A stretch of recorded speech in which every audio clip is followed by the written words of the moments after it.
marido bravo, que não deixava ela ir para a igreja. Por muito tempo ela vivia sofrendo, em sua casa era grande a peleja. Um certo dia o que aconteceu, o seu marido chegou em casa nervoso, irritado falou pra sua mulher: eu quero ver se seu Jesus é poderoso. Pegou a chave do seu apartamento, chave do carro e do estabelecimento, e as lançou todas no fundo do mar. E disse: eu quero ver seu Jesus achar. Saiu azul e foi beber com seus amigos, e disse: quando eu voltar, quero encontrar as chaves em minhas mãos. E a de ti se você não encontrar, quero encontrar as chaves em minhas mãos. E a de ti se você não encontrar.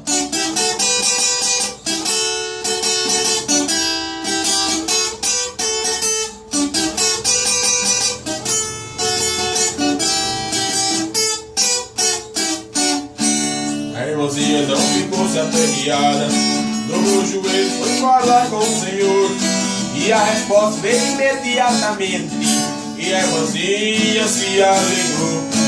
O Senhor disse: mulher, levanta, pois para ti ainda nada está perdido. Vai no mercado, faz umas compras de peixe, e depois prepare um jantar pro seu marido. E a irmãzinha obedeceu a voz de Deus, e no mercado os peixes ela comprou. Emocionada ela ficou por obedecer a voz do seu Senhor. Dobrou os joelhos e fez uma oração, e pediu ao Deus que nunca deixe. E quando ela trabalhava na cozinha, achou a chave dentro do ventre do peixe. E quando ela trabalhava na cozinha, achou a chave dentro do ventre do peixe.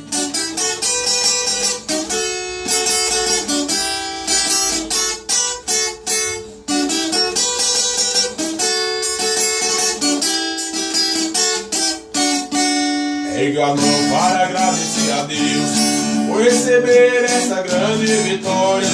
Não tem palavras para se expressar, da sua boca só saía glória. Nesse momento foi chegando seu marido, e viu seu rosto brilhando como a luz. Encontrou as chaves em sua mão, agora eu quero aceitar Jesus. Essa história não se encontra na Bíblia, mas nem por isso eu vou deixar de acreditar, porque o Deus que opera no passado ainda hoje continua a operar. Essa história para muitos é mentira, e para outros é uma coisa incrível, pois para mim é uma pura verdade, porque para Deus não há nada impossível. Para mim é uma pura verdade, porque para Deus não há nada impossível. Para mim é uma pura verdade, porque para Deus não há nada impossível. Mas para mim é uma pura verdade, porque para Deus não há nada impossível. Para mim é uma pura verdade, porque para Deus não há nada impossível.